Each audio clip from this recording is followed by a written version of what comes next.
A Eletrobras é a segunda maior empresa em energia renovável do mundo. Mas ainda assim, tem uma energia que não conseguimos produzir sozinhos. A eletrobrasilidade. Essa energia é nossa. Eu tenho. Você tem. A gente tem. A gente produz eletrobrasilidade. Eletrobras. Melhorar a vida das pessoas hoje e garantir um planeta melhor para as futuras gerações.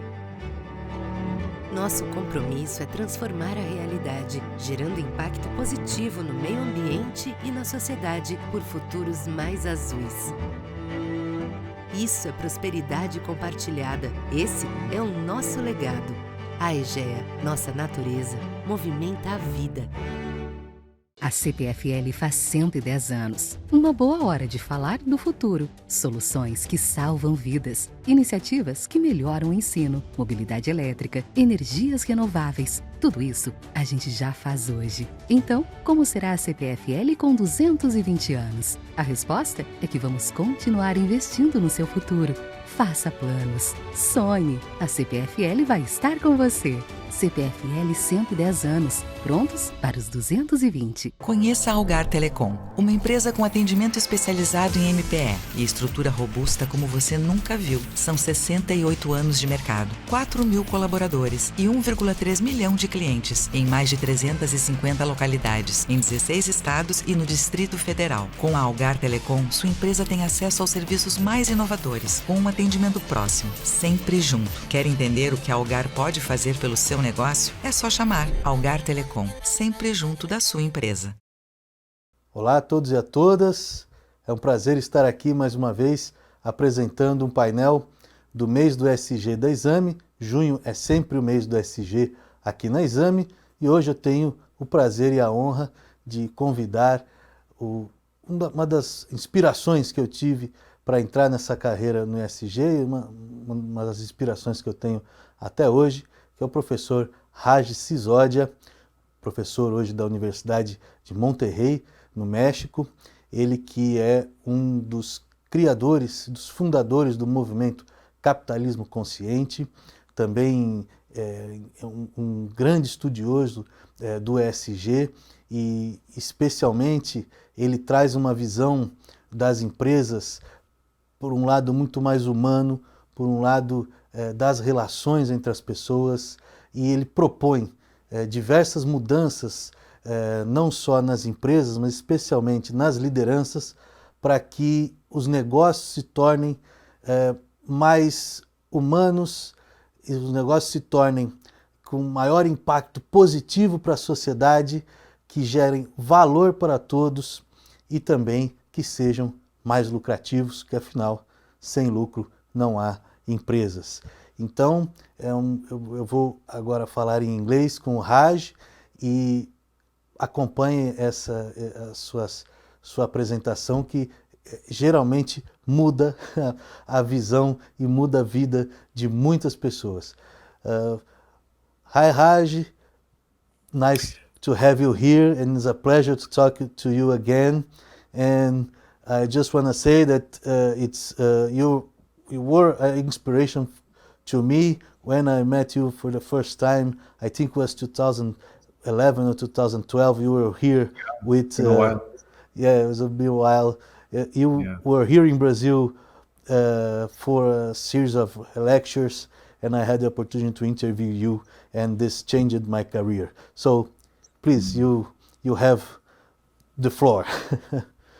Well, thank you very much for inviting me, and thank you for the work that you're doing there. You know, we're very proud of what's going on in Brazil. The Conscious Capitalism chapter is located now in 11 different cities, and of course the work that Humanizadas is doing as well with Pedro and his colleagues. So it's really one of the showcase countries for us in terms of bringing conscious capitalism into mass consciousness. What I'd like to share today is about one of my more recent books called The Healing Organization, which is also available in Portuguese. And I'm going to share some of the core ideas of that business can be, in fact, a source of healing in the world and does not have to cause the kind of suffering that we actually see very often when we practice business in the traditional way. So let me share my screen here and let's get started. So the topic is the healing organization, spreading happiness through business. And I'll define what I mean, what kind of happiness we're talking about. This is what the book looks like in the English edition. You know, if we think about the times that we're living in today in the world, I'm reminded of Charles Dickens and his famous book, A Tale of Two Cities, where he said it was the best of times and it was the worst of times. It was the age of wisdom and it was the age of foolishness, the season of light and the season of darkness. And in a way, if you look at the present moment, it's very much like that. On the one hand, it is the best time in history to be born a human being. Your chances of living a longer, fuller, educated, meaningful, purposeful life are better than ever. Right? We have made tremendous progress in terms of material prosperity, in terms of scientific and technological advances. So it's the best time in history to be born, especially if you're a woman, for example. But even I would say for all humans. But on the other hand, it is also the worst of times because we have never faced the kinds of existential threats that we face in the world today. Climate change, of course, has been with us, the threat of pandemics, the division that exists within many of our societies, and the threats of many technologies, such as AI now, that people are really fearful of. So in a way, it is one of those moments in history where we could go in either direction. And I think whether we take the high road or the low road depends on what happens with business and with capitalism. It really depends on the consciousness with which we approach business and what we do with it. So life is beautiful and life is filled with joy and mystery and wonder. At the same time, we also know that life is tragic and filled with suffering. We have made a lot of progress in the last 250 years because of capitalism, but also there's still a lot of suffering in the world. About 15,000 children die every day from preventable causes, right? Just to give one indication. 3 billion people still live on less than $5 a day. There are probably 1 billion people still who don't have access to the basic necessities, even clean water to drink, for example. So there's a lot of suffering in the world. So I would say that as Steven Pinker has pointed out, prosperity has risen, physical violence is down, so we're living in the most peaceful and prosperous time overall in human history, but there's many other kinds of suffering that are actually growing. There's psychological suffering, depression, anxiety, suicide. All of these things are actually rising rapidly, especially for younger people, and this really has to concern us. You know, we're living at a time when many, many young people feel a sense of hopelessness and despair. We have a lot of social suffering, as we've seen in society generally, and we have ecological suffering. You know, what's happening to our planet, what's happening to other species is really quite extreme. We are living through the fifth mass extinction in the history of this planet. And the first one caused primarily by human activity. So if you look at what have we created in the world, modern world filled with technology, the fruits of capitalism, just look at the last 100 years, right? All of the incredible things that we have invented and created just in the last 40 years. We've gone through multiple revolutions, right? The personal computer, the internet revolution, the mobile revolution, cloud, and now artificial intelligence coming. I mean, this is all within half of a human lifespan, right? So things are changing at an incredible pace. So over the last 100 years, and think about how small a period of time that is. You know, this planet has been here for 4.5 billion years. And we humans have been around in some form for about a couple of 100,000 years. But just in 1 century of modern living, what has happened? So 80% of the natural forests on the planet are gone. You know, the old growth forests with tremendous diversity. Some of them are replaced with, sort of a monoculture, but that's not the same thing. 30% of the land that we were able to produce food is no longer usable because of desertification, deforestation. 90% of the mammals are gone, and many are already extinct or becoming extinct. 95% of the fish in the ocean are gone. And again, remember, all of this is in 1 century. The only kind of animal species that are increasing in number are factory farmed animals like pigs and cows and chickens. And the story there is one of extraordinary suffering. 75 billion animals and 100 billion fish are killed annually after living tortured lives on factory farms, where they don't have space to move, where they are put into crates, where they are fed an unnatural diet. So it's a tremendously tortured life and a short life that they lead before they are slaughtered. And so this is a lot of suffering that's being created in order to feed our appetites. And as I said, we're living through the fifth mass extinction in the history of the planet. Half the species that we have could be gone in less than 50 years. We talk about the insect apocalypse. We talk about bees and the colony collapse disorder. I mean, these are really huge, huge things. We cannot function in the world. We're part of an interconnected web of life. And as Einstein said, if the bees disappear, humans would disappear 5 years later. Well, this is happening, right? All of these species that are disappearing, there's an impact on the overall system that is quite frightening if you think about it. And then the burdens on our bodies, the toxic burdens, is growing. In the last 100 years, we've completely revamped what we eat and how we produce food and how we live and what we wear. There's like an experiment in chemically assisted living that we've been going through. And the cumulative impact of that is now showing up. If you look at the incidence of cancer, it is skyrocketing. 100 years ago, it was a rare disease. 40 years ago in the US, the estimate was about 25% of Americans would get cancer in their lifetime, which is a lot. But about 6-7 years ago, the estimate was that 44% of Americans can expect to get cancer in their lifetime. So that number is increasing rapidly. The average newborn baby in the US has about 187 known carcinogens in its blood. Right? So this is, and that's just one disease I'm talking about, right? The rise of diabetes on a global scale, obesity, heart disease, many other kinds of things are also increasing. Pollution remains a huge, huge killer. 9 million people are killed by pollution every year, and that's much more than all the other human activities that kill people, right? Wars and terrorists and murders and all the rest of it. The pollution actually kills a lot more, and this is a direct consequence of how we operate as businesses. Very often we don't have to create the level of pollution that we do. We have the technologies and the capacity to not pollute, but we continue to pollute because it's cheaper to do so.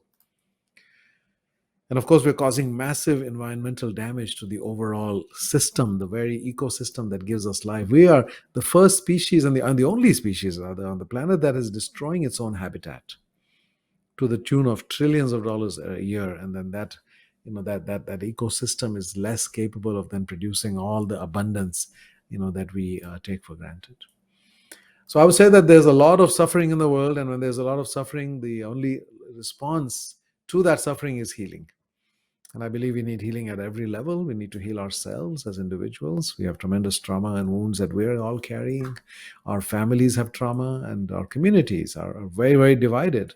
The US, Brazil, India, the UK, many countries, Turkey, many countries are extremely divided now. We need to heal our companies. There's a lot of history of suffering inside companies and our countries. We need to heal our planet and its ability to sustain life, as we talked about. And we need to heal the past, the present and the future. In this present moment, we have the ability to heal the past. Think about what happened in South Africa at the end of apartheid. They had the Truth and Reconciliation Commission, which enabled them to heal the wounds of the 200 years of brutal history under apartheid so that they could move forward as a unified nation without a civil war. So the present moment gives us that possibility. We can heal the present, we can heal the past, and we can create the conditions for healing in the future. So with all that suffering, I believe we all can think of ourselves as healers. I think we must think of ourselves as healers. What do I mean by healing? We must reduce suffering and we must bring more joy into the world. As the Dalai Lama said, our prime purpose in this life is to help others, and if we can't help them, at least don't hurt them. But the fact is that we are hurting each other. Most suffering on this planet is caused by humans towards other humans and towards other life forms. And we must not do that. We need not do that. But the fact is that, if you don't consciously choose to be part of the healing, we are probably part of the hurting.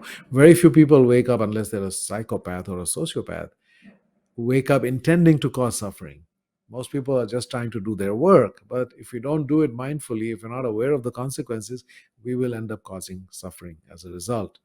So we have to choose this path of healing. And for that, we have to face up to the reality of the suffering that we are causing. As James Baldwin said, not everything that is faced can be changed, but nothing can be changed unless it is faced. So what about business? There's a tremendous amount of suffering that is caused by business. Heart attacks are 20% higher on Mondays. There are two studies in the UK and the US. 4 a.m. Monday morning is the peak of heart attacks. Just think about that. Our work is literally killing us. In fact, 120,000 Americans die every year from too much stress connected to work. 600,000 Chinese die from overwork. They had to invent a new word called gualozi, to define death from overwork. So there's a lot of suffering, right, as I talked about.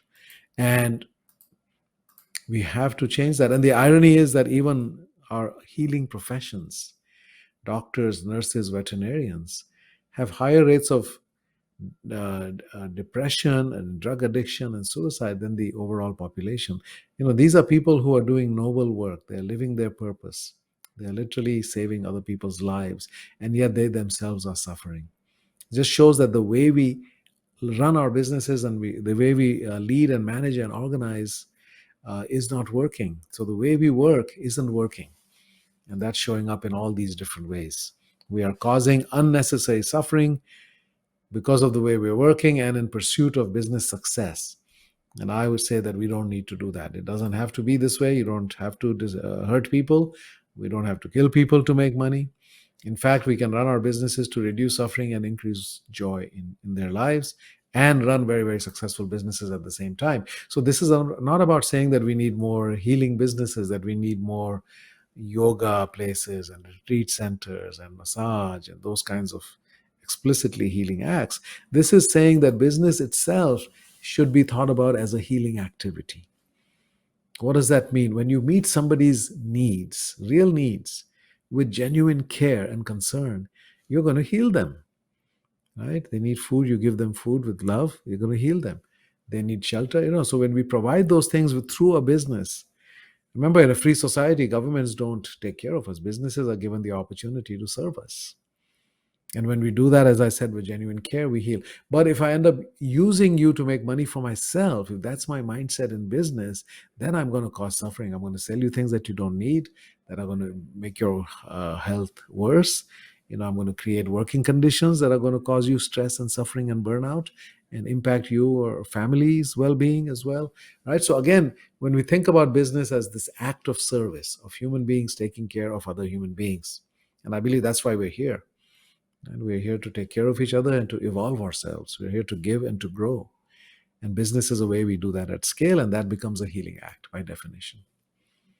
I'd like to share a few of the stories. We have about 25 stories in this book, very inspiring and very practical stories of things that companies have done to reduce unnecessary suffering in their organization. Starting with this, what we call the parable of the pothole.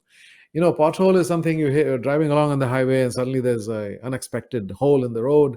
And if you hit that, then your tire blows out, your rim gets damaged, and you're looking at, a significant challenge. Now, most of us are blessed because we have the ability to withstand these kinds of unexpected challenges in our life, right? Whether it's a pothole or a medical emergency, whatever it might be. But for many people on this planet, I would say for the majority of this people on this planet, even today, those what we would consider minor setbacks become life-changing and life-damaging events. So this is the story of a call center company called Apple Tree Answers, which is based here in the US, the second largest call center company after a series of mergers that created the company. And when the CEO started looking at the overall data as it was managing a much larger business, and he looked at employee engagement and employee turnover, and he found that overall the numbers were mediocre. They were kind of about 55, 60% in engagement and about 30% in annual employee turnover. And he wasn't happy with it. He said, yeah, it's not terrible. But then he had a hunch that if he were to divide it up and look at the numbers for the people who were working in the offices, the managers, the executives, the leaders, full-time, salary, benefits, college educated, that group of people, about 15% of the company, versus the 85% of the people who actually answered the phones and served the customers. And these were mostly high school educated, many of them not full-time. They were paid by the hour. They did not have benefits. They didn't have development plans, all of that, right? So very, very different conditions under which each group is working. And when he looked at the employee engagement and employee turnover of the two groups, the numbers were shockingly different. So for the managers, the full-time employees, the engagement was somewhere around 65-70%, which is not bad. And the annual turnover was in the teens, about 13-14%.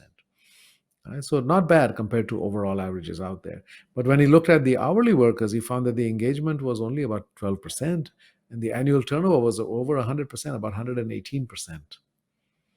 So people were voluntarily leaving after about 8 or 9 months on the job.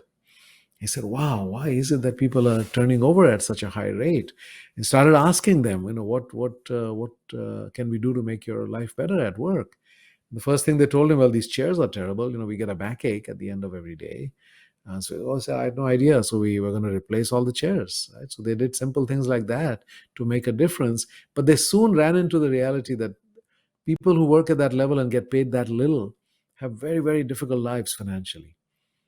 They have very little money. They're barely able to make ends meet, and that too while living far away in very, very dilapidated circumstances, and really living on the edge. So they have no savings in the bank. The data shows in the U.S. that even before the pandemic, when the U.S. was an economic boom, that 50% of Americans had less than $400 in the bank. And if they needed $2,000 within 30 days, would not be able to come up with it. 2/3 of Americans work hourly jobs, and about 50% are paycheck to paycheck, which means there's no savings for them. Forget about retirement. They can't even save for an emergency, a small emergency, right? And so if you look at, we use the example of, let's say, the chief financial officer of the company is driving in one morning to work, and in her Mercedes, her car hits this pothole, tire blows out, rim gets damaged. All she has to do is take her cell phone, call AAA, the car gets towed to the Mercedes dealer, gets repaired. She's given a ride to the office. She arrives about an hour late. And everybody's very concerned about her well-being. Oh my God, are you okay? Can I bring you some coffee? That must have been a very scary incident. And later that afternoon, the car is returned to the office. It's washed and cleaned and repaired. And insurance covered most of the cost. So it was a non-event in her life. And yet we show a lot of caring towards that person. And now we say, imagine that one of their hourly workers is driving on that same road in her $800 16-year-old car and hits that same pothole and suffers the same damage. Now, she doesn't have AAA that she can just call and get the car towed. So she has to call around and get a gas station person to come and take the car and hopefully be able to fix it. And then she doesn't have money to pay for a taxi. So she calls her friends and finally gets somebody to drive her to work. And she arrives finally 3 hours late. And she's told by the receptionist, oh, the supervisor is waiting for you and he's really mad. He said to send you in as soon as you arrive. And she goes in and the supervisor reprimands her in very harsh terms. And he tells her, this is a black mark against your record and 2 more of these and you will be fired. This is very irresponsible. I don't want to hear any excuses. You have to be here on time. And then he tells her, now go answer the phones and be nice to our customers. Now, this woman's life is falling apart. She has no idea how she's going to pay for this repair. She has $160 in the bank. She doesn't know how she's going to get home today. She doesn't know how she's going to come to work tomorrow, what she's going to do with her kids. How will she drop them off to their daycare? Her life is falling apart and we kick her when she's down. There's no empathy, there's no help. And so John Ratcliffe said, I don't want our people to suffer. When things like this happen and they have some needs, we want to be able to help them. And so he created a program called Dream On, which is basically an assistance program that if you need help, if you're facing some kind of emergency in your life, some kind of challenge, please ask us and we will try to help you. We don't want you to suffer. And they put that out on their website and they sent out an email to everybody and then they waited and for 8 days, nobody responded. People are amazing. I say people are stoic and people are heroic. They are facing enormous challenges and they're carrying enormous burdens.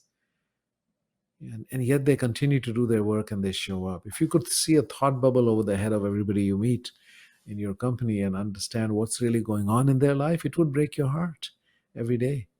And so people have this pride and they feel like ashamed to ask for help because that's the kind of culture we've created. Finally, after 8 days, they got somebody writing in. And so it was a woman who worked full time as a call center operator. And she started her message by saying, "I am so sorry, but I need help. My ex-husband stopped paying alimony 2 weeks ago. And 1 week ago, my children and I got evicted from the apartment because we couldn't pay the rent. And I've been living in my car with these 2 children now for 1 week. And I'm sorry I cannot do this to them anymore. I need help." And this came across the desk of John Ratcliffe, the CEO. And as he read it, he said, "All I felt was a deep sense of shame." And he had tears also in his eyes.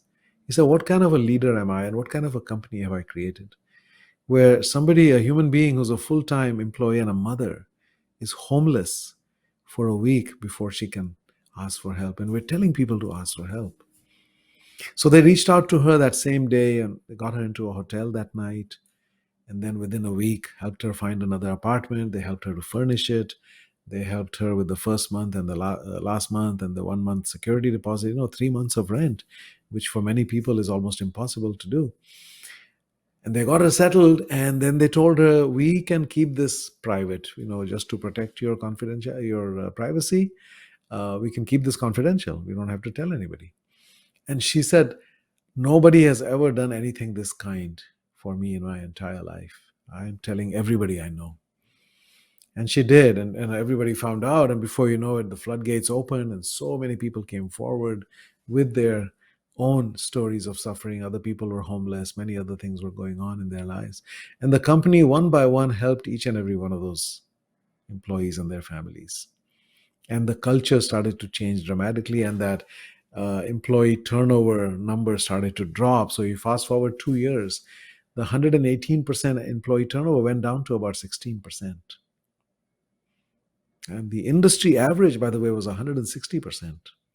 So imagine if your employee turnover at that level is only 1/10 of the industry average. Imagine the competitive advantage that gives you, not only in recruiting costs, etc., but the fact that these people are loyal and they're experienced and so forth. So when you do the right thing, good things happen.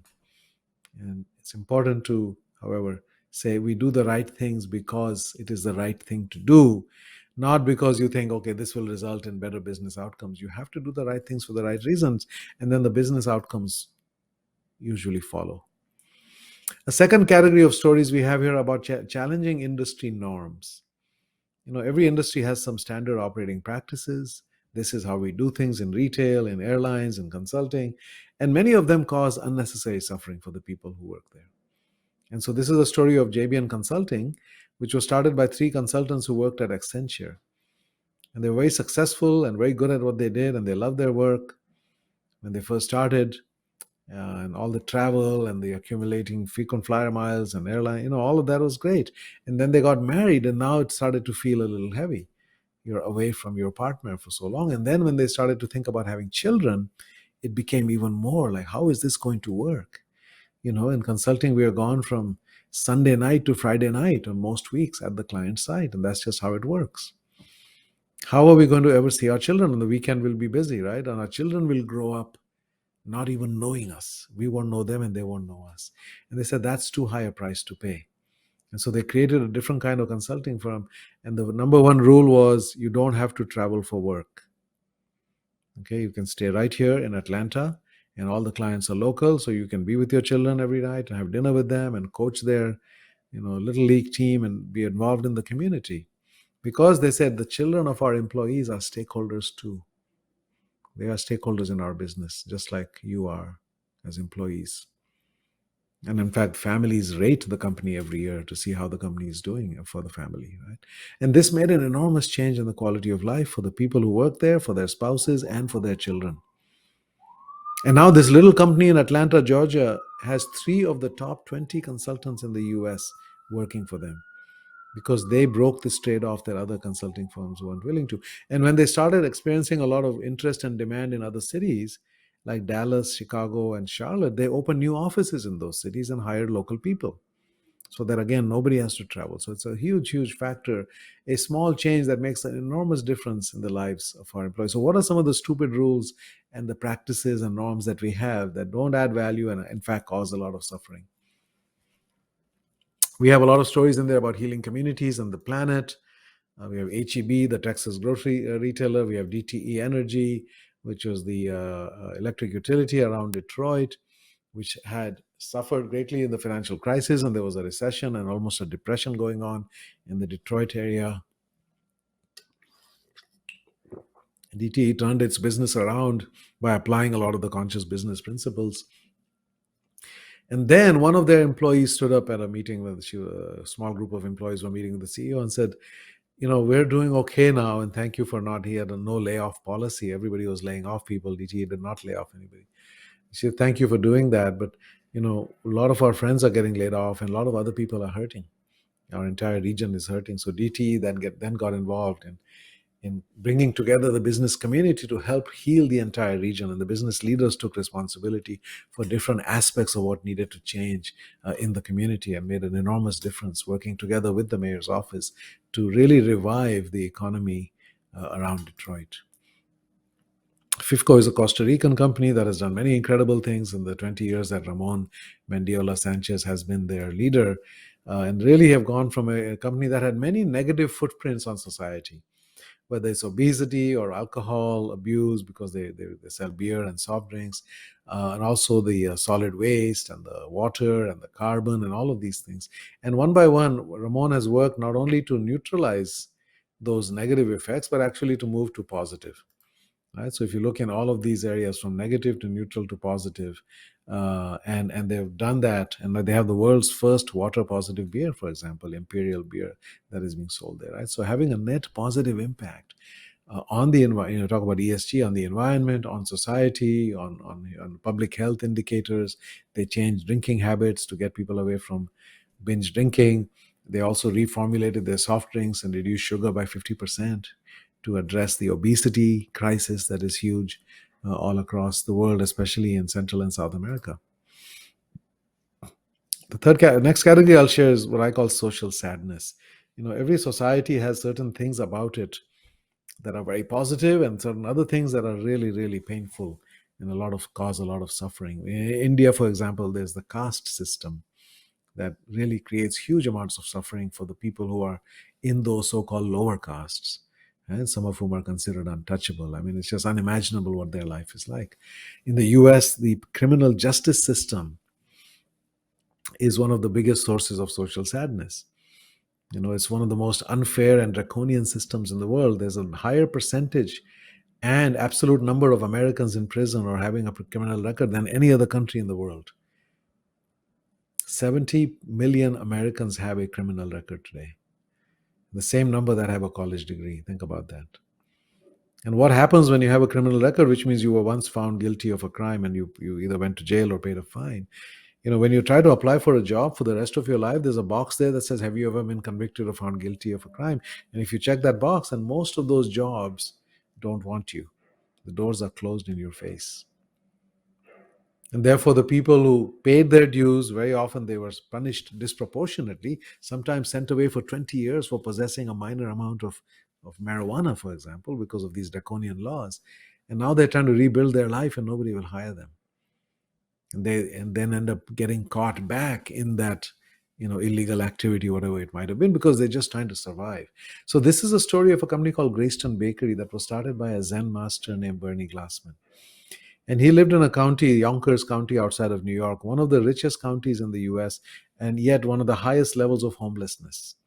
And he said, how can I help this? And then he said, I want to address this crisis of homelessness. And the way he did it as a Buddhist Zen master is by living for 1 week with the homeless people on the street, literally living there with them without any backup or advantages, etc. Basically having that existence. And the Buddhist principle is bear witness to the suffering of others. And from that, loving action will naturally arise. And at the end of that, he said, these people need an opportunity. Many of the people there were ex-convicts, right? And they were not able to get a job. They ended up on the street. And so he decided, I'm going to create a business. And it's Greyston Bakery is the name of the company. And they bake brownies. He said, we don't bake hire people to bake brownies. We bake brownies so we can hire people. So he pioneered something they call open hiring. What that means is there's no background checks and no interviews. There's a register, you put your name in that, and they hire the next person down the list. And they put them into a 9-month training program and pay them, and then after that, they put them into a job. No questions asked, doesn't matter what your background is. He said, I want to give people a first chance. There are many people in our country that don't even get a first chance. They're born into these ghettos, and then they're surrounded by drugs and violence, and they just don't have a chance. They get caught up in that system, and that's it for the rest of their life. I want to give them a first chance. And this is one of the young men who spoke at our event.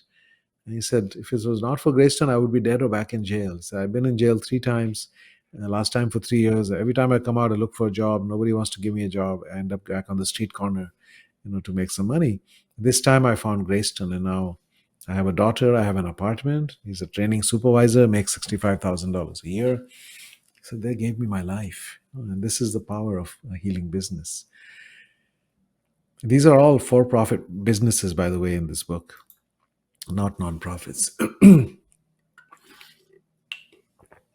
One of the points I want to emphasize is that we have to do the right things for the right reasons. Some years ago, Harvard Business Review had this cover about the value of happiness and employee well-being drives profits. Well, some leaders saw this and said, okay, let's do what we need to do in order to create more happiness around here. Right? What does that mean? We have to give out beer on Fridays, or, foosball, or whatever it is. But the point is that you have to want people to be happy because that's what people should be, not because it's going to make you more money, right? The story I like is it's like asking somebody to marry you. And she said, why do you want to marry me? He said, well, there's a great business case to get married. I read that married men live 5 years longer and they make 30% more income in their lifetime. Right? Well, that's not the reason to get married. And likewise, the things that we're talking about here should be done from a place of love, not because you think it's going to make more money. It will improve your business. I can pretty much guarantee that, but that's not why you do it. You do it because it is the human thing to do. Okay? And so that is fundamental to the idea of healing. This is actually what I got when I ordered some Chinese food early on in the journey of writing this book. And this message, I think, was very timely, that there are many ways that you can be hurtful, but there's only one way to heal. And that's through love. So everything we do in life and at work should come from a place of love. Even if you have to let somebody go, whatever it is, the hardest decision should be made with love. Not anger, not fear, not greed, but with love. So if you do it right, business can be a place of healing for those who work there. You can leave at the end of every day, physically, mentally, emotionally, socially, spiritually, stronger than when you came in that morning. And business can be a source of healing for those who work there, our customers, for those we serve, our customers and our community. And business can be a force for healing in the world and society. We show how we can come together despite our differences and do beautiful things through the business. And ultimately, when you run a healing organization, you change the way you think about growth and about business generally, right? You go from what I say, growing an empire. There's an empire building energy behind growth in traditional businesses. And I highlight 3G Capital out of Brazil as a current day example of that, where the more they grow, it certainly increases their revenues and increases their profits and the wealth of the 3 founders of 3G Capital, who are all mega billionaires already. But when they buy a company, 30% of people get laid off. Everybody who remains is put on these extremely aggressive targets. Their blood pressure goes up, their heart attacks, their burnout increases, right? All in order to make more money for the shareholders, especially the 3G Capital people. A lot of suffering happens when you do that. But this got the empire building energy, right? Throughout history, when we had all the empires, right, it was done by conquest. And a lot of people died, and there was a lot of suffering to feed the ego of the emperor, who's trying to become even a more bigger emperor, right? And that's what happens in business as well. And on the other hand, you have Bob Chapman, and I wrote the book Everybody Matters with him. And this was really the original inspiration in many ways for the healing organization. Where Bob, when I met him a few years ago, he had already acquired about 100 companies and turned them all around by putting people at the center, building these businesses on love and care. And I asked him how he was doing. He said, well, we're looking at another 10 to 12 acquisitions this year. And I said, Bob, you already have over 100 companies. Why do you need more? You've got 25 children and grandchildren. Why aren't you just out there? He's 75 years old. Why aren't you just enjoying your life? And he said, Raj, on my deathbed, I will not be proud of the money we made or the machines we built. I will be proud of the lives I touched. And before I die, I want to touch as many lives as I can. And I said, Bob, you're not growing a business. You're spreading a healing ministry. Right? And the more Barry Wehmiller grows, the better life gets for more people around the world now. And that's really the energy behind growth, right? He feels an obligation to grow because there are people waiting for the kind of healing that his company brings into their life. Their lives, their children's life, their towns where they live, all of them have a future now because this kind of a business is coming into those towns, right? So this is the energy behind. This is what I call healthy growth. So healing to me is reduce suffering, bring more joy, and promote healthy growth.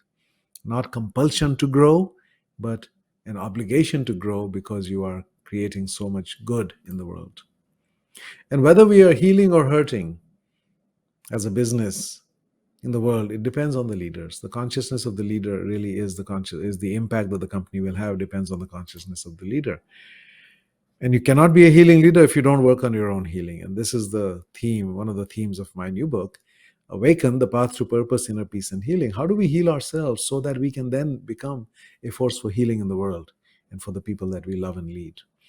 And there are 7 steps that I talk about, which we won't go into here, but it really starts with knowing yourself. Who am I? Loving yourself, right?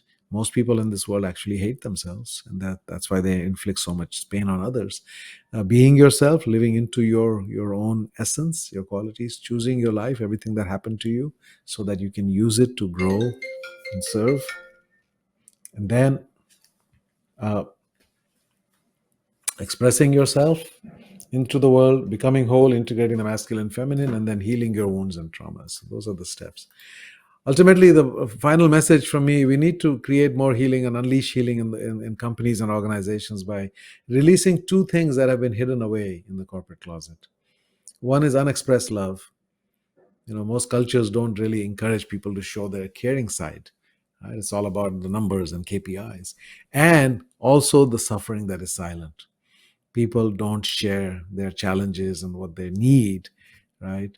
They think they have to be professional and hide those things. But if we can allow these things to be expressed in our culture, let people share their pain and let people also show their care, show their love, then that will create a cycle of healing. And if the leaders can model this, then that'll cascade throughout the organization and that'll become part of the culture.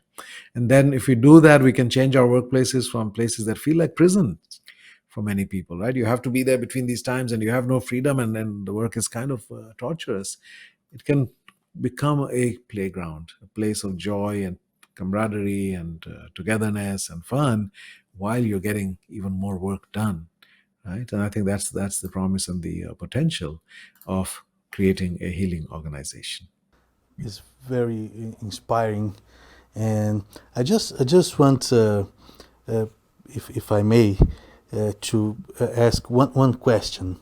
And you, in the final part of your presentation, you said about the leaders, and I think this will be the subject of your next book also. But what I want to ask is, what kind of leadership do we need, considering that a lot of those examples that you brought, they need a lot of courage, not only the ability to feel and to understand the importance of the healing business, but also courage to make change and go against a trend or an industry.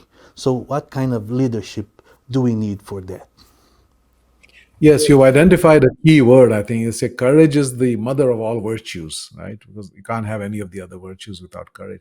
So you definitely need courage, but courage to do the right thing, courage to operate from love, courage to genuinely care. Right? It's not easy to care for people. It's much easier to use them. But you have to have the courage and the caring. You have to have the strength and the love together. Strength without love is tyranny, and love without strength is ineffective. So we need leaders who are capable of both those things at the same time. As Martin Luther King said, we have to be tough-minded and tender-hearted at the same time. And this is where we talk about the wholeness, integrating healthy masculine energy and healthy feminine energy together, right? So that you're doing the loving and you've got the strength and courage and focus and discipline, etc., along with compassion, caring, empathy, and all of those factors. So we need leaders who are whole people, who are a combination of strength and love, right? Who are then able to bring that to the people that they lead in order to reduce their suffering. I don't see this kind of leader, especially in politics today. I don't know if you agree. Yes, that's the greatest short supply that we have in the world. If you look at leaders who have changed society for the better, Lincoln, Gandhi, Nelson Mandela, Martin Luther King, they're very strong and very loving, right? And I can think about a few in business. Herb Kelleher, who ran Southwest Airlines, was a great example of that. Yvonne Chouinard of Patagonia, Jim Senegal of Costco. But we don't have enough, and certainly in the world of politics, we don't. We're seeing leaders who are mostly today, there's a corruption of power, and people are simply motivated by, most, I would say, are much more motivated by pure masculine energy and power. But this is what we need. Yeah. Raj, thank you very much. It was a pleasure and always inspiring, and I really appreciate you talking to us today. You're very welcome. Good to see you again. Bom, espero que tenham aproveitado essa conversa com o Raj, e é sempre muito inspirador realmente. Agora vou trazer uma outra pessoa que para mim também é muito importante, e aliás há uma conexão ali, o Raj, ele acabou nos conectando indiretamente, que é o Pedro Paro. Pedro é fundador da Humanizadas, uma startup aqui brasileira, que a partir do trabalho do Raj desenvolveu toda uma metodologia para avaliação de empresas do ponto de vista ESG, ou seja, toda essa parte mais técnica que o ESG exige, mas principalmente trazendo esse elemento humano para a questão. E eu e o Pedro temos uma história, também graças ao Capitalismo Consciente e ao nosso amigo Hugo Bethlen. Nós nos conectamos e escrevemos juntos um livro, Empreendedorismo Consciente, Como Melhorar o Mundo e Ganhar Dinheiro. Esse livro vendeu muito bem e vem ainda vendendo, e traz uma série de histórias também de empresas brasileiras que já praticam de alguma forma essa ideia do capitalismo consciente, e tenho certeza estão evoluindo também para um caminho de empresas que curam. Então, Pedro, um prazer aqui recebê-lo, e enfim, gostaria de ver e ouvir sobre o seu trabalho, que é sensacional. E eu sempre digo, não é porque eu considero você meu amigo, que eu sempre disse para você que você ia revolucionar a análise de empresas, e eu acho realmente que isso vai acontecer a partir da Humanizadas. Então, Pedro, por favor. Legal. Rodrigo, muito obrigado pelo convite. É um prazer, uma honra estar aqui com você e podendo compartilhar um pouco de aprendizados, experiências e daquilo que a gente vem trabalhando aqui na Humanizadas, conectando com o que o Raj acabou de trazer, né, sobre as organizações que curam, né, e o quanto as empresas estão causando problemas ou quantas empresas estão resolvendo os problemas sociais, ambientais que nós estamos enfrentando, inclusive problemas de negócio, problemas na relação com os clientes, problemas nas relações com os colaboradores, com seus fornecedores. O que a gente vem trabalhando aqui na Humanizadas, com abordagem baseada em ciência de dados, é como trazer esses dados para apoiar a tomada de decisão das organizações, dos fundos de investimento. E vai ser um prazer poder compartilhar um pouco dos aprendizados, da evolução que a gente vem trazendo nos últimos anos aqui para empresas, tanto empresas brasileiras quanto empresas internacionais, né? Eu vou compartilhar aqui a minha tela. Eu separei alguns slides aqui para poder contar um pouco dessa trajetória, alguns dos aprendizados aqui obtidos nesses últimos anos. Vocês estão vendo os slides? Assim, né? Sim, estamos vendo. Eu separei, então, um conteúdo para como que a gente pode utilizar dados nos desafios de negócio, nos desafios de ESG, na relação com os múltiplos stakeholders das organizações, seguindo o referencial do trabalho, né, do professor Raj Sisodia, e uma boa parte das histórias, dos cases que eu vou compartilhar aqui com vocês, alguns deles estão no livro que o Rodrigo citou, né, o livro que para mim é uma honra poder ter colaborado junto com o Rodrigo Caetano, no Empreendedorismo Consciente, onde nós trazemos casos reais de empresas brasileiras fazendo negócio de uma forma mais ética, de uma forma mais humana, de uma forma mais consciente. Antes de começar, eu acho importante trazer uma reflexão dessa metáfora. O Anaximandro, né, ele é um filósofo pré-socrático, né, de 600 anos antes de Cristo. O Anaximandro foi o primeiro filósofo que desafiou a visão linear de mundo. Antes do Anaximandro, nós acreditávamos, né, que existia apenas o céu e a terra, ou seja, apenas em cima e embaixo, tá? Era uma visão muito linear de mundo. O Anaximandro foi o primeiro filósofo que comentou que não existe apenas céu e terra. Existe céu em todos os lados do planeta, né? Não tem só céu e ar para cima. Existe céu e ar nos lados, na direita, na esquerda, para baixo. O Anaximandro, ele não defendeu a ideia da Terra ser o planeta Terra ser redondo, né, ou helicoidal. Mas ele foi a primeira pessoa que trouxe essa visão. Ele rompeu com essa visão linear de mundo, que até então a gente achava que tinha apenas céu e terra. Eu acho interessante trazer o Anaximandro para a gente aprender e olhar para a história e perceber o quanto que vem uma pessoa, vem um pensador e traz uma nova ideia, um novo conceito, e a partir dessa ideia, desse conceito, nós conseguimos construir novos conceitos para que a gente possa evoluir enquanto humanidade. E o que eu quero dizer com isso, né?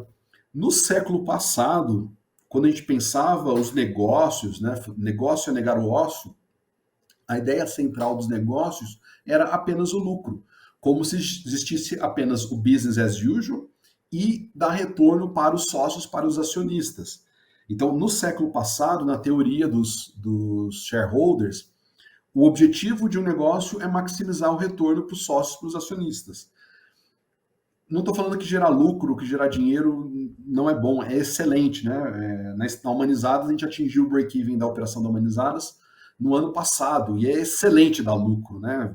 Dar lucro faz a empresa se mover, poder pagar melhor os salários, ela poder crescer, ela poder prosperar no médio e longo prazo.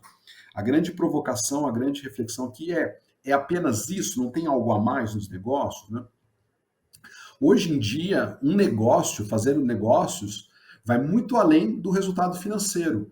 Fazer negócio no século XXI está associado à qualidade da relação que a empresa tem com os investidores, com o meio ambiente, com a sociedade, com os colaboradores, com os fornecedores, com os seus clientes. Ou seja, com todos os stakeholders. Quem são os stakeholders? São as partes interessadas no sucesso do negócio. Hoje, no século XXI, uma empresa tem que cuidar, ela tem que gerenciar a relação com cada um dos seus stakeholders. Na palestra do Raj, a gente viu, por exemplo, a preocupação, inclusive, com as próprias famílias dos colaboradores, que é um stakeholder do negócio. Se eu perguntar para vocês, faz sentido, né, hoje à noite a gente sair para degustar um bom vinho com os nossos amigos? Provavelmente todos vocês vão dizer que faz sentido, né? Poder degustar, ter uma boa conversa, apreciar um bom vinho, é um momento prazeroso, é uma experiência ótima para a nossa vida, né? Nos faz bem, nos eleva enquanto humanidade. Agora, se eu falar para vocês que a produção desse vinho utilizou trabalho análogo à escravidão, eu perguntaria novamente para você, faz sentido consumir um vinho que na sua produção utilizou trabalho análogo à escravidão? Não faz sentido, né? Em pleno século XXI, não faz sentido consumir um vinho que utilizou trabalho análogo à escravidão, não faz sentido consumir uma camiseta que utilizou trabalho infantil, não faz sentido consumir um produto ou serviço que está gerando externalidades no meio ambiente, na sociedade, que está promovendo boa parte dos problemas que nós estamos enfrentando enquanto humanidade, enquanto planeta. Agora, faz sentido, sim, consumir um produto e um serviço que tem um retorno positivo para todos os seus stakeholders, que tem retorno positivo para os investidores, para os clientes, para os colaboradores, para os fornecedores, para a sociedade e para o meio ambiente em geral. o que a gente tem percebido através de pesquisas, como a pesquisa do Raj Sisodia nos Estados Unidos, no México, no Brasil, na Europa, em diferentes outros países, é que hoje em dia, no século XXI, um negócio só tem sentido se tiver um propósito e gerar valor de longo prazo para todos os seus stakeholders. Nós temos que começar a falar de empresas que geram retorno positivo para todos os seus stakeholders, seja o público interno ou o público externo. Na Humanizadas, nós estamos trabalhando nos últimos anos em pesquisa, em ciência de dados, para trazer dados para apoiar a tomada de decisão das organizações e de fundos de investimento. A história da Humanizadas está muito conectada com o trabalho do professor Raj Sisodia, em 2006, publicando o livro Firms of Endearment, que são as empresas mais admiradas nos Estados Unidos. Tá? Em 2017, aqui no Brasil, eu estava bastante incomodado com os casos de corrupção ali da Operação Lava Jato. A sensação que ficava é que para uma empresa ser bem-sucedida, ela tem que corromper ou ser corrompida por alguém. E eu trouxe a seguinte provocação para a USP, que faz parte do meu projeto de doutorado.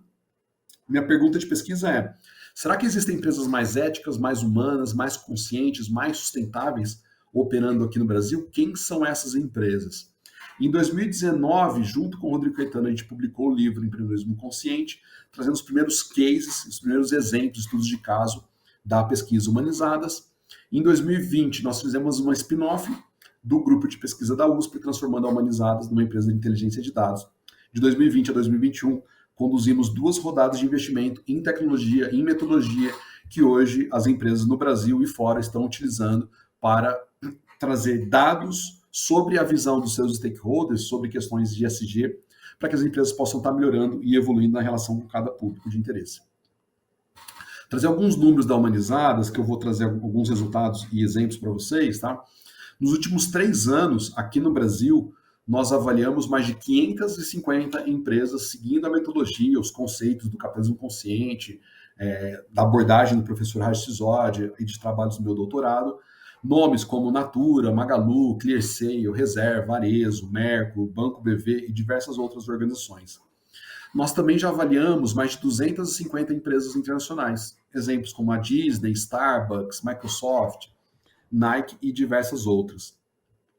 Na Humanizadas, nós já consultamos uma população de mais de 200 milhões de stakeholders, envolvendo investidores, executivos, colaboradores, clientes, fornecedores, parceiros e comunidades. Ou seja, nós temos um grande repertório de dados de mercado para poder trazer benchmark para as empresas poderem saber aonde elas estão boas, aonde elas estão ruins, e o que a empresa pode priorizar para que ela possa estar evoluindo e melhorando a relação com cada um dos seus públicos. Nós já consultamos dados de empresas que têm um faturamento total de mais de 13 bilhões de dólares em mais de 21 países diferentes, só para trazer um pouco da relevância e expressão do volume de dados que nós temos hoje na Humanizadas para poder trazer para as empresas terem esse awareness de como que ela está operando no seu ecossistema. Quais são os problemas de mercado que nós estamos endereçando aqui com as soluções da Humanizadas, tá? O primeiro problema são as práticas de greenwashing, né? Muitas empresas alegam ser sustentáveis, né? Ter uma liderança, uma cultura com práticas sustentáveis, porém, o desafio é saber constatar se aquela empresa é ou não é de fato sustentável, tá? E checar se as empresas de fato possuem o walking the talk, se aquilo que elas estão falando, elas de fato estão executando no seu dia a dia, na sua própria operação. O segundo problema, que pouca gente fala sobre isso, são as metodologias de ESG, as metodologias de avaliações não validadas. São raros os exemplos de metodologias de avaliação de stakeholders, metodologias de ESG, que já foram testadas e validadas no ponto de vista científico. Basta pedir para alguma empresa, algum órgão de avaliação de ESG, compartilhar um artigo científico com avaliação de pares, comprovando e constatando o nível de confiabilidade, o nível de qualidade daquela metodologia. Muitas das metodologias disponíveis hoje no mercado não possuem validação metodológica, validação científica daquilo que está sendo questionado. Muitas sequer foram testadas no campo científico, tá? O terceiro problema que a gente enfrenta no mercado hoje, quando a gente fala de ESG, são os dados não confiáveis, né? Como eu tenho empresas que estão divulgando questões que não necessariamente são realidade, como a gente tem metodologias que não necessariamente foram validadas e testadas, a consequência é que os dados disponíveis para os gestores, para as empresas, são dados não confiáveis. Então, isso vai impactar decisões de gestão, de priorização de investimentos, isso impacta os fundos de investimento, impacta decisões de compra, de consumo, de trabalho, né? Impacta as decisões e a tomada de decisão de múltiplos stakeholders, o fato de você não ter dados confiáveis, tá? Isso impacta decisões de qual empresa eu devo investir, de qual empresa eu devo comprar, de qual fornecedor eu devo priorizar. O último problema de mercado que a gente busca endereçar aqui na Humanizadas são a negligência com relação a dar voz aos stakeholders. Boa parte das metodologias de ESG, elas são orientadas para avaliações de práticas, avaliações de desempenho ESG. Não necessariamente a gente deu voz para os stakeholders. Não necessariamente a avaliação, a empresa, está de fato consultando os seus clientes, os seus parceiros, os seus colaboradores, a sociedade, os familiares, como o Raj comentou. Boa parte das metodologias não garante a voz aos stakeholders, dá voz aos públicos. E se a gente fala de um capitalismo de stakeholders, nós precisamos, então, de fato, consultar e garantir a escuta e o alinhamento de interesses para os vários públicos interessados no sucesso dos negócios. Tá? Esses são 4 desafios de mercado que a gente está buscando endereçar com soluções com ciência aqui na Humanizadas. Eu gosto de dizer que a gente está fazendo ciência, a gente está fazendo consciência aqui na Humanizadas. Nós desenvolvemos o primeiro rating ESG brasileiro, fruto do meu projeto de doutorado dentro da Universidade de São Paulo. Muito me orgulho de dizer para vocês que nós temos um rating ESG brasileiro desenvolvido dentro da Universidade de São Paulo, fruto do meu doutorado. São 11 níveis evolutivos de rating. Basicamente é uma classificação do nível de maturidade, do impacto positivo, do retorno positivo que uma empresa, que uma organização tem na relação com seus múltiplos stakeholders. Os ratings, eles vão do E até o AAA.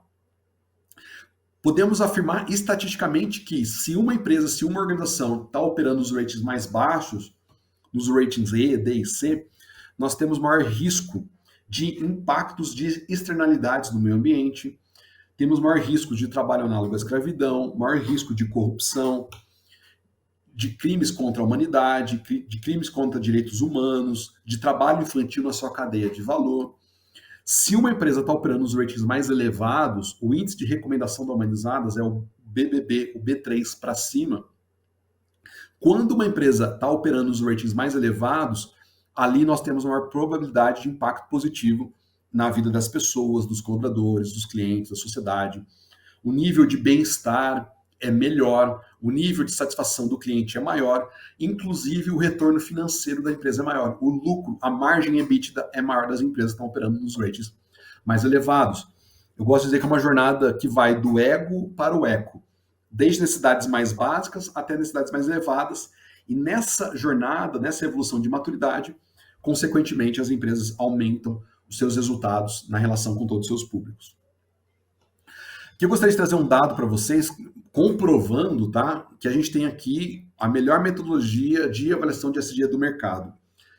No eixo X, nós temos alguns indicadores de negócio. Então, ROI em 5 anos, a porcentagem de mulheres na liderança, redução de gás de efeito estufa e o impacto positivo na cadeia de valor das empresas. No eixo Y, no eixo vertical, nós temos a comparação de algumas metodologias de ratings ESG. A metodologia da Humanizadas, da Sustainalytics, da ISS, da MSCI e da Refinitiv. Sustainalytics, ISS, MSCI e Refinitiv são as 4 principais agências de ratings ESG globais, todas elas têm 30 anos de idade. Tá? Quando a gente compara as avaliações de ESG com o ROI, retorno para o investidor em 5 anos, a Humanizadas, o rating da Humanizadas tem uma relação de 27%. O que significa isso? Toda vez que sobe o rating de uma empresa, tende a aumentar em 27% o ROI para o investidor das empresas. No mercado, a melhor correlação depois da Humanizadas é a Sustainalytics, com 19%. Repare que a pior correlação no mercado é da Refinitiv, com menos 8%. Ou seja, quando sobe o rating ESG, eu tenho um pior retorno para os investidores. Mulheres na liderança. Muito me orgulho de dizer para vocês que quando sobe o rating na Humanizadas, sobe também a porcentagem de mulheres na liderança das empresas. Aqui não é causa e efeito, é uma correlação, tá? A gente está usando o R quadrado da estatística. Ou seja, quanto mais mulheres tem na liderança da empresa, melhor o rating na Humanizadas. E quanto melhor o rating na Humanizadas, mais tem mulheres na liderança das empresas. No mercado, A segunda melhor avaliação é da Sustainalytics, com 25%. Repara que a MSCI tem uma relação aqui de menos 13%, tá? Ou seja, quando sobe o rating da MSCI aqui na amostra de empresas consultadas, a gente não tem mais mulher na liderança, a gente tem mais homens na liderança. Aqui nós estamos trabalhando com dados de 72 empresas globais em um projeto que nós desenvolvemos na Humanizadas junto com o GVC Gaesco, que é o gestor de ativos de Barcelona, na Europa. A Humanizadas nós temos a melhor correlação, não apenas com mulheres na liderança, mas também com redução de gás de efeito estufa e com impacto positivo na cadeia de valor. Ou seja, estou comprovando para vocês com dados, esses dados fazem parte do meu doutorado na Universidade de São Paulo, está comprovando com dados e publicação científica que nós desenvolvemos a primeira avaliação de rating ESG aqui no Brasil e essa avaliação tem a melhor correlação com indicadores financeiros e também indicadores ESG do mercado. Vocês podem perguntar, Pedro, por que isso acontece, né? Por que tem esse diferencial da metodologia? O que a gente percebeu é que nós estamos colocando luz no ponto cego dos negócios e da agenda ESG na avaliação da Humanizadas. O que é esse ponto cego? Muitas empresas, muitas organizações querem melhorar os seus resultados, todas elas, né? Toda organização quer melhorar o seu lucro, quer melhorar a satisfação do cliente, quer melhorar o seu desempenho ESG. Então, toda empresa busca melhorar os seus resultados. Algumas empresas, além de olhar para os resultados, trabalham as suas práticas, os seus processos. São as práticas e os processos que geram os resultados de negócio. Qual que é o ponto cego, Pedro? O ponto cego são os stakeholders, são as pessoas. São raros os exemplos de organizações que, além de trabalhar resultados e práticas, também trabalham os stakeholders, as pessoas, que dão voz para os stakeholders. Eu não estou falando que não tem que analisar e trabalhar os resultados das empresas, eu não estou falando que não tem que ter foco nas práticas e nos resultados. Para mim, o que a gente está percebendo aqui na Humanizadas é que as empresas que trabalham melhor a relação com os seus stakeholders, que trabalham a qualidade das pessoas, tendem a ter melhores práticas de negócio e, tendo melhores práticas de negócio, tendem a ter melhores resultados. Boa parte dos escândalos que nós vimos aqui no Brasil nos últimos meses, né, sejam os casos das vinícolas, de trabalho análogo à escravidão, sejam os problemas de governança que nós vimos recentemente na Americanas e em várias outras empresas. Essas empresas geralmente possuem boas práticas, possuem bons processos. O que falta é cultura, o que falta é liderança. O que nós percebemos aqui no Humanizadas é que a qualidade das pessoas, a qualidade da liderança, a qualidade da cultura, como comentado pelo Rodrigo Caetano, pelo próprio Raj, a qualidade da liderança, a qualidade da cultura, a qualidade das pessoas garante boas práticas de negócio. Essas boas práticas vão gerar bons resultados. Então, eu diria que o ponto cego dos negócios hoje é não olhar para esse tripé, é não olhar para a importância integrada de trabalhar pessoas, dar voz aos stakeholders, melhores práticas de negócio e os resultados para os vários públicos de interesse dos negócios. Tá?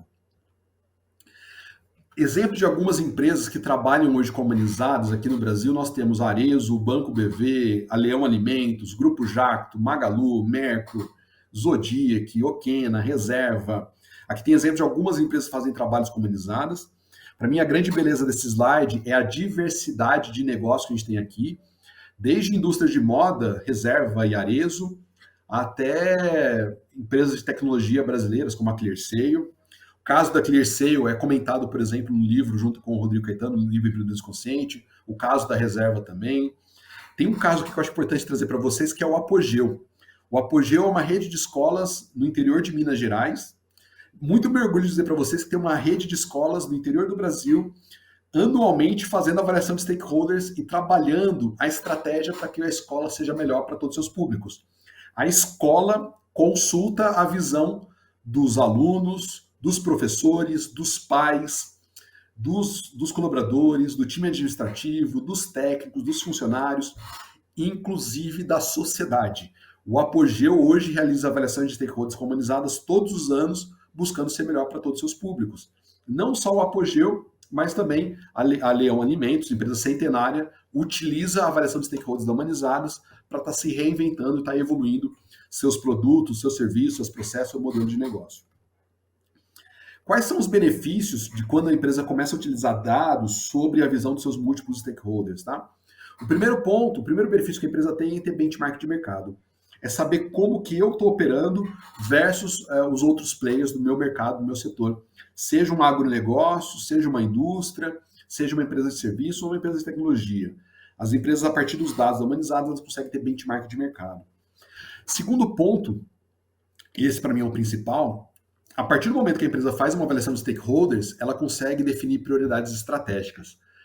Eu não conheço empresa perfeita. Toda empresa tem problemas, toda empresa tem pontos de desenvolvimento, tem pontos de melhoria na relação com todos os stakeholders. Agora, o ponto para mim é ter consciência das necessidades dos meus stakeholders, para que eu possa priorizar. A partir do momento que eu tenho uma avaliação integrada da relação da minha empresa com os meus clientes, com os meus parceiros, com os meus fornecedores, com a sociedade, com o meio ambiente, com os colaboradores, com as lideranças, eu começo a ter dados. A partir do momento que eu tenho dados, eu consigo priorizar a relação com esse ou com aquele stakeholder. E dentro de cada stakeholder, quais são os temas que eu tenho que priorizar para eu poder melhorar aquela relação. A partir desses dados, as empresas conseguem também ter indicadores para saber como que elas estão evoluindo ao longo do tempo. Indicadores de diversidade, bem-estar, satisfação do cliente, do colaborador, impacto ambiental, impacto social, práticas e questões de governança. Ou seja, em múltiplos capitais, as organizações conseguem saber como que elas estão evoluindo ao longo do tempo em cada um dos seus indicadores. Fazendo esse trabalho, as empresas, a consequência é fortalecer a reputação da marca. A partir do momento que eu começo a criar um processo, um ciclo virtuoso de escuta, de trazer coragem, que é o ponto que o Rodrigo trouxe na conversa com o Raj, né? Eu noto que muitas empresas do mercado brasileiro estão com medo de ouvir as pessoas. E aquelas empresas de vanguarda, as empresas que estão liderando seus mercados hoje no Brasil, são empresas que estão ouvindo seus stakeholders. A partir do momento que eu passo a ouvir o meu cliente, eu identifico oportunidades, eu identifico problemas. A partir do momento que eu identifico problemas para o meu cliente, eu encontro oportunidade de inovação, de melhoria dos meus produtos e serviços, do meu próprio modelo de negócio. Quando eu estou ouvindo todos os meus stakeholders, eu estou encontrando uma série de oportunidades estratégicas para inovar o meu modelo de negócio, para que minha empresa possa estar aí evoluindo e ser uma empresa de vanguarda que esteja realmente liderando a evolução do seu próprio mercado. Como é que funciona essa avaliação com Humanizadas? Tá? Basicamente tem 4 etapas. Primeira etapa, tem um processo de onboarding do Customer Success da Humanizadas. Então, tem um time da Humanizadas que vai acompanhar a empresa e vai compartilhar boas práticas de mercado, de como fazer a gestão dos seus stakeholders, de como envolver e engajar todos os seus públicos para poder ter uma visão integrada sobre a visão com os clientes, com os parceiros, com a sociedade e com o meio ambiente. No segundo momento, a gente faz um convite, a própria empresa faz um convite para os seus stakes, para o público interno e para o público externo, trazer a sua visão, a sua opinião sobre a empresa. Esse processo é 100% online, alinhado à LGPD, a Lei Geral de Proteção de Dados. Todo esse processo é feito via e-mail, WhatsApp, redes sociais, utilizando a plataforma de dados da Humanizadas. O tempo de resposta, tá? Basicamente, a gente tem uma pesquisa. O tempo de resposta dessa pesquisa dura em torno de 2 a 3 semanas. O tempo de resposta do público interno é de 20 minutos, o tempo de resposta do público externo é de 10 minutos. Ou seja, em 3 semanas, 10 minutos para o tempo de resposta do público externo e 20 minutos o tempo de resposta do público interno. Em até 20 dias úteis, a empresa recebe os seus resultados junto com o benchmark de mercado, para que a empresa possa saber como que ela está operando a relação com seus públicos de interesse, comparado ao benchmark de mercado. Tá? Essa devolutiva de resultados já inclui uma auditoria de dados e análise de práticas de ESG da empresa, formando a avaliação mais robusta de ESG do mercado aqui. Tá? Essa avaliação é muito mais que uma pesquisa. Tá? Na avaliação da Humanizadas, a gente está consultando questões de diversidade, de clima, de bem-estar, de cultura, a visão dos clientes, inclusive os temas materiais das empresas. Os temas materiais, eles ajudam a compor a matriz de materialidade, com os temas mais críticos, os temas mais relevantes para uma organização, segundo a visão dos seus próprios stakeholders. Ou seja, nesse trabalho com Humanizadas, a empresa tem dados na visão dos seus vários públicos para trabalhar questões como cultura, bem-estar, liderança e temas materiais. As empresas de destaque na pesquisa, elas ficam elegíveis para o reconhecimento como melhores para o Brasil. No Melhores para o Brasil, nós reconhecemos as empresas que estão com os ratings mais elevados aqui no país. Empresas que estão com os ratings B3, A1, A2 e A3, os ratings, os níveis de maturidade mais elevados aqui no país. O Melhores para o Brasil é uma campanha onde a nossa intenção é inspirar as organizações a serem melhores para os seus múltiplos stakeholders, para todos os seus públicos. Por que isso tudo que eu estou dizendo para vocês é relevante, tá? Aqui a gente tem dados, né, da última pesquisa da Humanizadas, com mais de 40 mil stakeholders, tá, com margem de erro de 5%. As empresas com os ratings mais elevados, o que isso significa para o negócio? Significa maior retorno econômico. Então, as empresas têm um ROI maior quando comparado ao índice Ibovespa, tá? Então, quando a gente compara com o mercado brasileiro, as empresas que estão operando em níveis de maturidade mais elevados têm maior retorno para o seu investidor. Os colaboradores são mais felizes. Essas empresas têm maior capacidade de inovação, elas inovam mais. A partir do momento que eu estou ouvindo os problemas do cliente, do colaborador, dos meus parceiros, eu encontro oportunidade de negócio, oportunidade de inovação e evolução. As lideranças são mais otimistas com relação ao futuro dos negócios. Essas empresas possuem melhor impacto em questões ESG, questões ambientais, sociais e de governança. E os consumidores também são mais satisfeitos. Repara, quando uma empresa está operando um nível de maturidade mais elevado, de liderança, de cultura e de práticas, ela gera retorno positivo para todos os seus stakeholders. O que a gente faz aqui no Humanizadas é trazer dados para que as empresas possam fazer sense making. A partir desses dados, os dados são transformados em informação para que as empresas possam fazer mini making, para que a gente possa tomar decisões melhores, contribuindo para o processo de decision making. Ou seja, a partir de dados de múltiplos stakeholders, as empresas conseguem ter informações sobre o benchmark de mercado e poder trazer priorização. Qual stakeholder eu tenho que priorizar? Como que eu devo trabalhar cada relação? Quais são os fatores críticos de sucesso em cada relação para que as empresas, os lideranças possam estar tomando decisões melhores, decisões mais conscientes. Eu vou trazer aqui alguns exemplos, tá? Alguns cases para vocês. O primeiro case é o GVC Gaesco. O GVC Gaesco é um gestor de ativos europeu, tem mais de 4 trilhões de euros de ativos em mãos. No ano passado, nós fizemos um trabalho com o GVC Gaesco, avaliando mais de 270 empresas internacionais, empresas globais, Disney, McDonald's, BMW, Starbucks, Nike, Microsoft e diversas outras. Dessa avaliação de 276 empresas internacionais, junto com o GVC Gaesco, nós chegamos nas 25 empresas de referência na relação com seus múltiplos stakeholders. O GVC Gaesco agora está preparando, junto com o mercado europeu, o lançamento do primeiro fundo de investimento consciente europeu, baseado em avaliações da Humanizadas aqui no Brasil.